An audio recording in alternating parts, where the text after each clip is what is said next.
Well, hey, and welcome back to another IC82 video. I do know that I have done a review of this locomotive before, but it's ever so popular, I thought I'd have to do it again. I've had loads of people ask me to have a look at this. They've spotted it in videos, they know I have it, so I thought I'd just show people, for the curious, this particular locomotive. It is a Princess Coronation Class, as you can see. It's pretty obvious. It's a streamlined one, and it's in wartime black as well.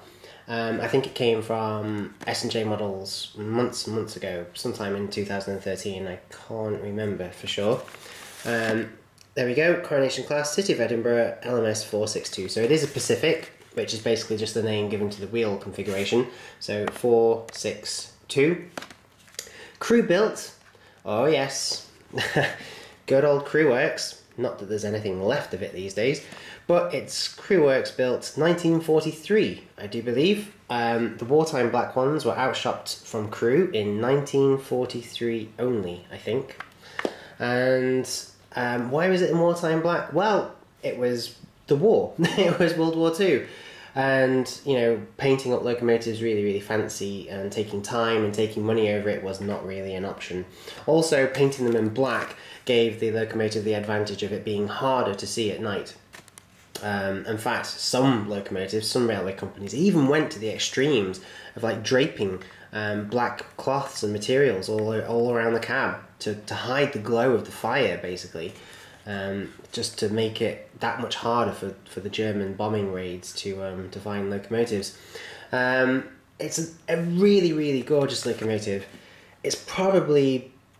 Is it my favourite steam locomotive ever? No, I think the Black 5 is still my favourite steam locomotive of all time. But the Princess Coronations were really nice locomotives. I mean, incredibly powerful. One of, if not one of the most powerful steam locomotives to run on British rails. I don't think it was the most powerful. I think the Class 9F was possibly the most powerful. But it was certainly one of the fastest used in regular passenger service. It was a West Coast mainline cruiser, basically. You know, so London up to Crewe and then all the way up to Scotland, back again. The streamlining was removed ultimately. It was taken off. It was basically only advantageous at speeds of 90 miles an hour or above, and obviously for locomotives that were for when it spent time doing under 90 miles an hour, there wasn't really any advantage to the streamlining, and all the streamlining did was basically just annoy, just like the plane going overhead is annoying me now. Yeah, can you hear that? Yeah, well, basically the streamlining annoyed the maintenance crews because it made getting to the you know, the all of the parts underneath significantly harder and more time consuming. So the streamlining was taken off. And then after a while, you could tell whether a locomotive had been de-streamlined or not by having a streamlined smoke box just at the front here. And because it was semi-streamlined, they were called semis. Moving on, let's open the box and have a look and see what you get inside.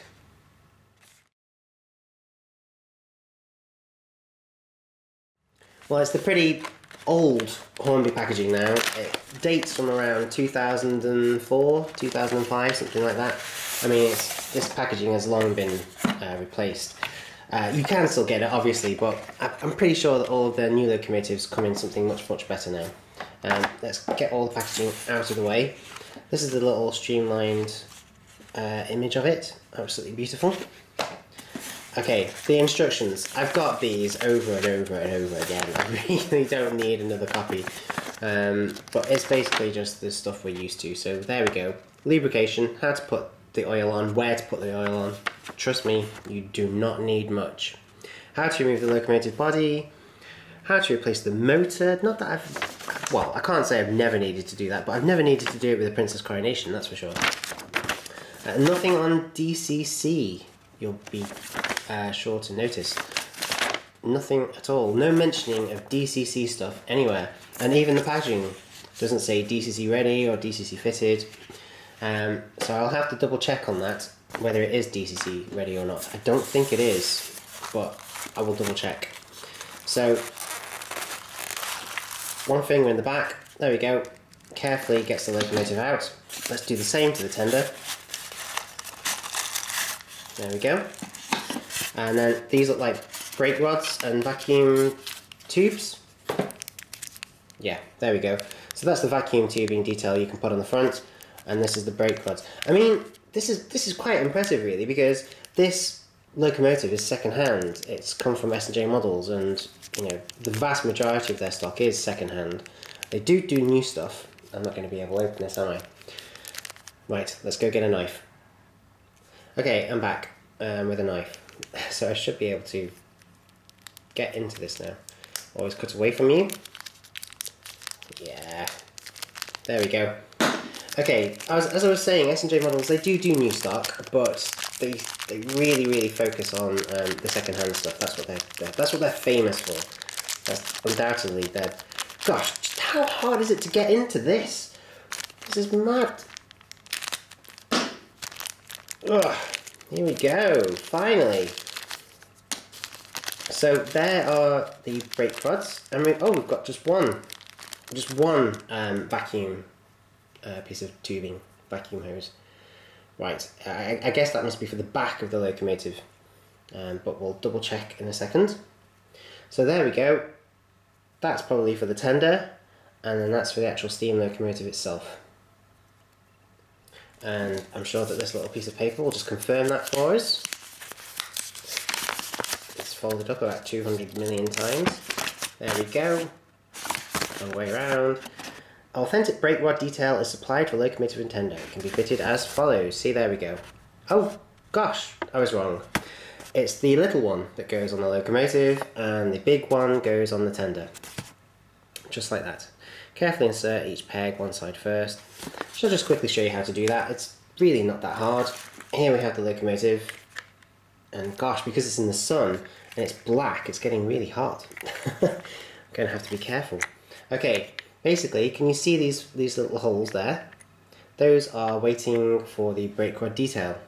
So it's just a case of getting hold of it in one hand, holding the locomotive carefully in the other, and then lining up the holes on one side. Ugh. This is really hard to do with a camcorder in the way, by the way. Really hard. I'm going to try this side first, I think.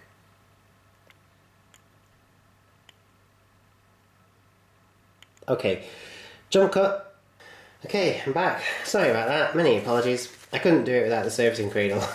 Here I am with a servicing cradle. This one's by Pico. Basically, locomotive upside down, dropped into there, and I had to, again, I could have done with 3 hands basically, but I did get there. It helped. I mean, the instructions said to do one side and then the other, but to be honest, I found it helped to just do these 2 bits and then those 2 bits.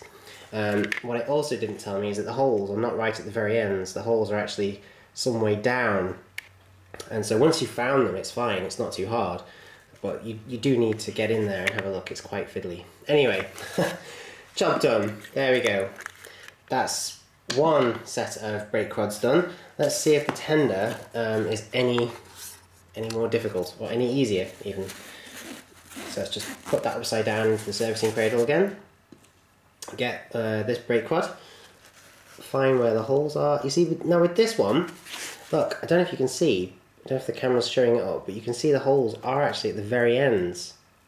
They're not so far down, or technically so far up. The brake rod, what do you call it? Gosh, I can't think of the word. Assembly? I don't know. Let's just see if this is going to be any easier. Okay, so I've got one end on, as you can see. Now let's just see if I can line up the other ones as well. So there's one. Oh, and there's another. I'm sorry, it's really hard to do this, you know, whilst I have a camcorder in my way. And then that one. And then the last one. The last one's always the trickiest. There we go. Is that it? Yeah. There we go. It's all done. Get rid of the cradle. braking detail fitted. Okay, the only thing left is this little vacuum tube here, and I'm guessing this goes on the back of the tender. No, there's already one on the back of the tender. Look, there you go. Okay, I'm back. Apologies again. I have scoured the entire locomotive from smoke box to tender, and I can't see anywhere where that goes. So I can only assume that it's spare, basically. These locomotives were, as you can tell, despite having buffers at the front, they were designed to go in one direction. They weren't designed to pull anything. They were designed to just pull a train properly. And so, generally, you only need to focus on the back of the tender here. That's where everything will couple up to. That's where the vacuum braking will connect to your train. I'm pretty sure that...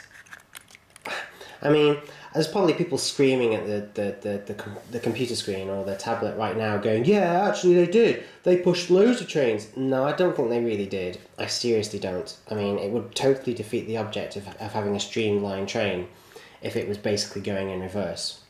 And if it was pushing a train, then again, it would totally defeat the object of being streamlined. So there may have been incidences where that did happen. In fact, having buffers on the front of a locomotive, having a coupling on a streamlined locomotive like this is useful. Just look at the Virgin Pendolino, or even the HST, which has recently been modified by Grand Central to have buffers. It is a very, very useful feature to have. The Pendolino has a little thing where it drops down and there's a Delna coupling or something in there.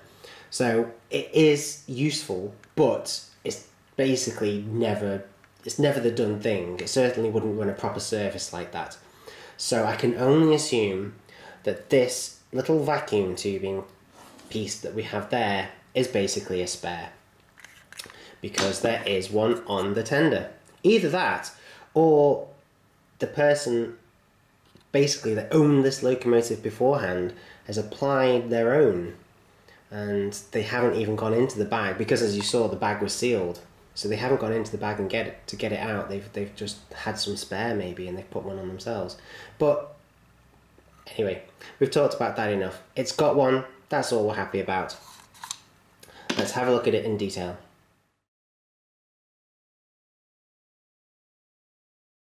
Okay, I'm back. Sorry for the delay. It's been honestly 5 minutes. I've been sat here waiting for 5 minutes for an emergency vehicle to go past. I mean, what was it doing? 4 miles an hour? It's supposed to be an emergency vehicle. The person's probably going to be dead by the time it gets to them. Ah, ridiculous. Right, making sure that my next house is not 10 minutes away from an ambulance station. Sorry, 10 seconds from an ambulance station. Definitely. Mental note. Don't live next to an ambulance station if you want to do YouTube videos. Right. So here we have the streamlined Princess Coronation Class in wartime black. What a beauty. Look at that. Absolutely fantastic. And considering the tooling for this locomotive is due for a bit of a revamp, to be honest, it's not too bad. There's quite a lot of nice detail here. Let me show you what I mean. If I just unhook the tender again, you've got a pair of beautiful handrails running down the side of the locomotive there, and they are metal. Yes, they are. I've just had to check off. I just had to check off viewfinder. You can't tell properly looking through the viewfinder, but in real life, yep, they're definitely metal, so that's really nice. City of Edinburgh, this particular one's called 6241. So it is part of the lot that were finished, that were outshopped in wartime black as soon as they were rolled off the production line in Crewe, 1943. This is one of the reasons I love steam locomotives. Look at all that detail there. Look at the wheels. Look at all those coupling rods and connecting rods. I just think it's fun. I think it's fascinating. Absolutely fascinating. We've got sprung buffers on the front. There's rivets absolutely all over the place. The chimney looks spot on. The only thing that lets it down is the detail in the cab is really, really basic. It's like they wanted to put detail there, but they gave up halfway or something. I mean, that was probably acceptable sort of 2004, 2005, but 2014, No, we need a little bit more detail than that now. And I'm sure that if this particular locomotive was done again, if it was retooled, they probably would do that now. They probably would do a better job of it. But we can forgive them because everything else is pretty much flawless. The safety valves, the whistle, there isn't a sliding little panel on the top of the cab there, but you do get that with quite a lot of the locomotives. And then the tender is just, well, it's just beautiful. The only gripe I have is the terrible fake coal load in there. This splits people in half. This does, because if they didn't do this, then you'd have to do it yourself. And whilst a lot of people are fine with that, a lot of people aren't. A lot of people aren't up to doing it themselves. They don't have the skills, they don't have the confidence to make a realistic coal load. But putting one in like this annoys the people that do have the skills and confidence to make a realistic coal load. So it's a hard one, isn't it? I mean, what do they do? Well, the best thing to do is to make it removable. And unfortunately, for some reason, Hornby haven't made this removable. Maybe they couldn't, maybe it was just too hard to make it removable. I don't know. Maybe it would have increased production values. I don't know. I'm going to stop making excuses for them. Hornby, we want to see removable coal loads, please, all the time. I'm pretty sure you can do it.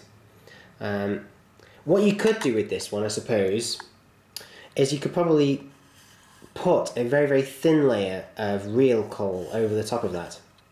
So it certainly would be a very full tender, but you probably could if you were really careful.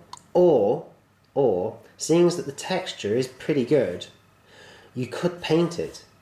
You could paint it instead. You could go over that with a really nice matte black, and then you could add some weathering to it, like bits of soot and stuff, like coal dust, and maybe put some coal dust around the side of the tender. That's a compromise. That's something you could do.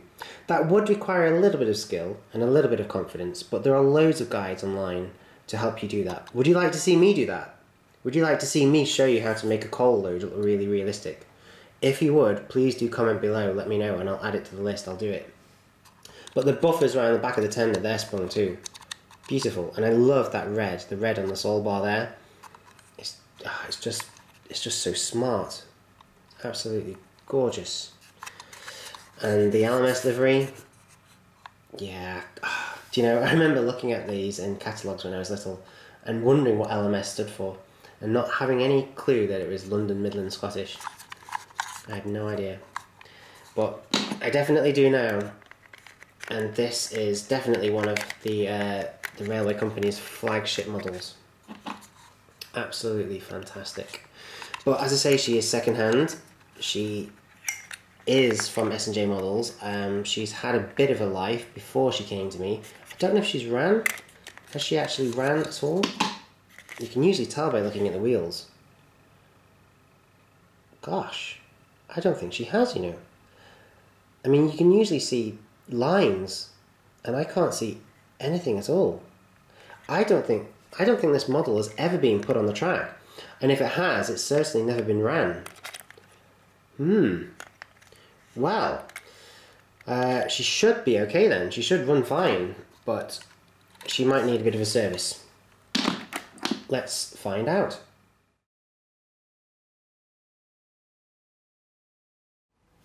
Okay, so here we are over at the layout. Let's just get this loaded onto the track. This shouldn't be too hard to do. It's quite a lot of wheels actually. There's quite a lot of wheels to line up. I never know. Are they flanged? Yeah, I think the wheels underneath the cab are flanged as well. Yes, they are. Well, that's good. That's realistic. Oh gosh, I've just noticed we've got a little bit of polystyrene in that wheel there. Let's just hook that out. Sorry about this. Okay, so here we are with some precision pliers. There we go. Don't think there's anything else in there. No, I think that's fine now. Okay. Right, toolkit put away again, polystyrene removed, the locomotive seems good to go. As I say, I don't think this has ever been ran. It is in immaculate condition. Oh, it's absolutely gorgeous. I really do love my Princess Coronations. And having a black one, you know, having a wartime black one basically completes the collection, because I've got it in blue and I've got it in what's the other one? Oh yeah, of course the maroon and gold. So Coronation's got blue, typical LMS maroon and gold, and now this gorgeous wartime black as well. Absolutely beautiful. Let's just give the locomotive some juice. Oh, look at that! Folks, that is beautiful. Seriously, she might be ever so slightly lacking in detail around the cab, but that mechanism, that is beautiful. Let's see how she copes with the Hornby Express points.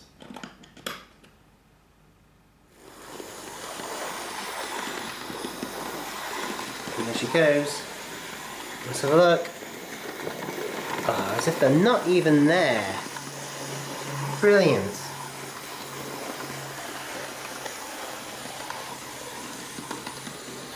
Just look at that. That's all the mega boxes here. They're waiting for a freight test.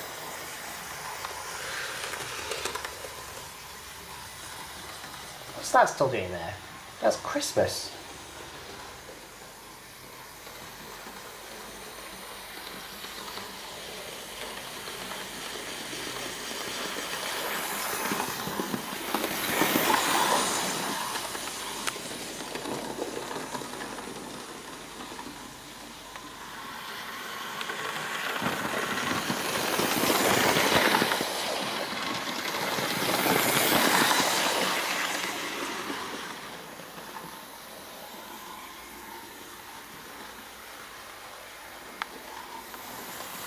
Okay, well, she's clearly running in and she's doing a beautiful job of it too, so we're going to leave her to do that.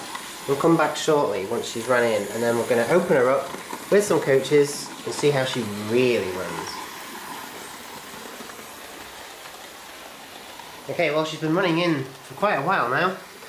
She's definitely warmed up, and I think it's time to stop the locomotive, hook up to some coaches, and then really open her up.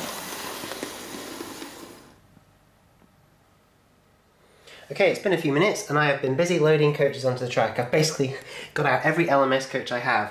So right at the back here we've got an absolutely exquisite premium LMS coach. It's a full brake, I think, and I've even put the actual end on the coach there, as you can see. So that blocks off the gangway, that's it, no more train. The only thing missing is there's no little blinking red light on the end. But trust me, I will get round to that. Okay, so there's that one at the back, and then we've got a whole load of standard first and third class LMS coaches from over the years. Some of them are railroads, some of them aren't. Swooping right around this bend, so we get to a bit of a mesh up here, a bit of an odd mix, because I'm basically just trying to make the train as long as possible. And then we've got another premium coach just here, the other side of these Thunderbird locos. There we go, there's another beautiful premium coach with sprung buffers. About 20 or 30 pounds for that one coach, I think. Absolutely beautiful though. LMS livery, look at that. Gorgeous. And there is our locomotive, the City of Edinburgh. So, let's get her backed up onto this big coach. This big train of coaches. Here we go. Gently, gently does it. So she's already pushing the entire train backwards. So if she can do that, I'm sure she can easily pull it.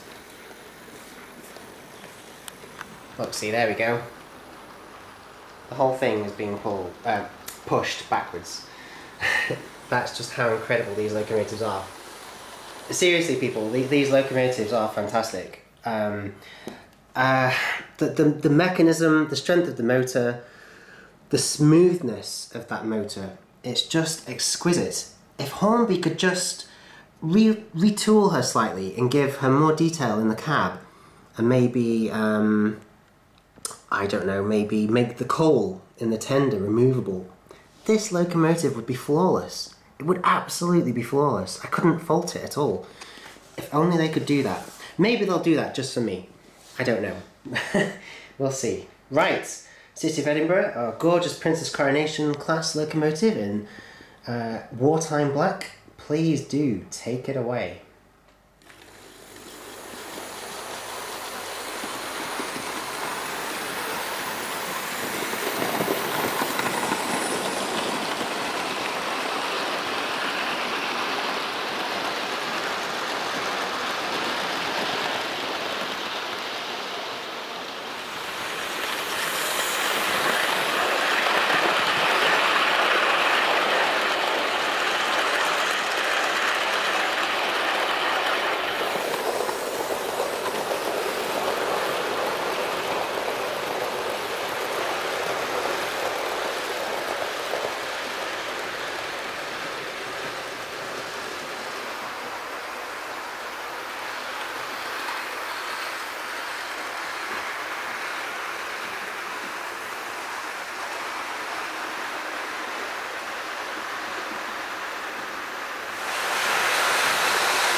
Brilliant, just fantastic.